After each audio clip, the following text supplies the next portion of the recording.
Hi, I'm Joan Newcomb, and today's morning musings is softening into resistance, competition, and illness. I'm doing a series of daily morning musings, and I'm using posts from my blog, Adventures in Density and Effort, as inspiration. Now, I've written these articles a long time ago, and the world has completely transformed since then. So if I encounter anything as I am reading that seems out of date, or I've had some new revelations since then, I'll interrupt myself and I will give you the most updated information. And then at the end, if necessary, I will summarize the topic in relation to what's going on in the world today. I also have some specials, a free one and a couple of new offerings. So stay tuned to the very end to see what those are. Softening into resistance, competition, and illness. Last week, I ran into someone I knew a while ago, but I never particularly liked. I found myself chatting with her, and every time an uncomfortable feeling came up, I softened into it. I could remain neutral and yet friendly with her. And afterwards, I was able to let her go energetically. This week, I had a phone conversation with somebody I didn't know, and afterwards, I was surprised to find a knot in my stomach. From experience, I know this to be an energetic cord. Whatever the reason for it, I softened into the discomfort, and a short time later, I was breathing easier again. Recently, I felt crummy, something passing through my system. I drank a lot of Airborne and Emergency, and I sucked on Ricola lozenges. I'm not used to being sick, so I went about my work week, but by Tuesday evening, it occurred to me that maybe I didn't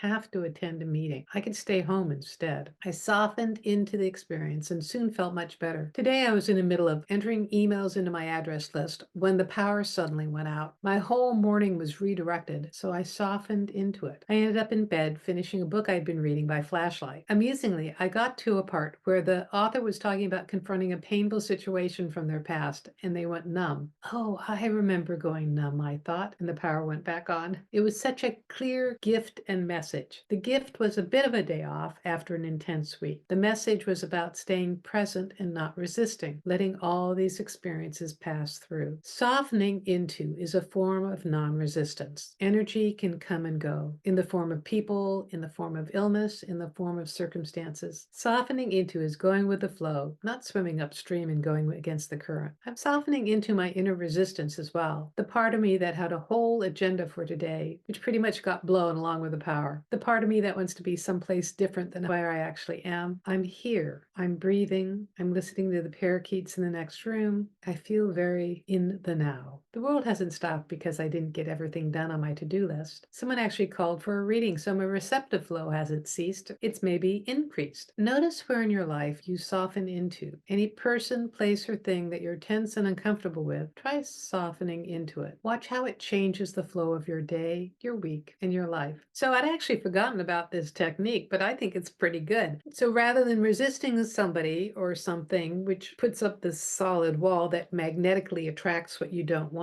when you soften, there's kind of a stance of non-resistance where you can actually bend to the side and let whatever you're resisting pass by. And there are so many things to resist in the world today. Oh my God, all the things going on in the news and all the things that are happening in the family, and you can pretty much make yourself crazy and twisted in knots without much effort nowadays. So what I find that this is a great suggestion, and in general, you can just not resist it. You can soften into it, and by letting go of that resistance, the situation dissipates. It can transform into something different. And the other thing I find is if I soften into not feeling well, often the not feeling well goes away. So if you've had any experiences like this, please leave a note in the comments below, and I love to read your comments. If you like these videos, please go ahead and click the thumbs up icon and like them. And also you can click the bell icon to subscribe for free on YouTube. And doing so lets YouTube know to share these videos to a much wider audience, which gets this information out into the world. It's so needed nowadays. And if you want a free sample of one of my consciousness techniques, click down below on the Skybox technique, and it'll give you an expanded perspective of your reality. And I have a new course offering. It is a self-study course called Manifesting Money and Miracles. You can click on the link below to find out about that. It's a great training in the energetic basics. And if you want to know more, you can go to my website, joan-newcomb.com. I do individual sessions where I take a look at the essence of who you are and what's going on in your life today. I also have a coaching special. The self-study is a great primer for that. In my coaching special, I work with you one-on-one, and I give you specially curated consciousness techniques designed for you to transform your life. So go to my website, joan-newcomb.com, and I'll see you in another Morning Musings.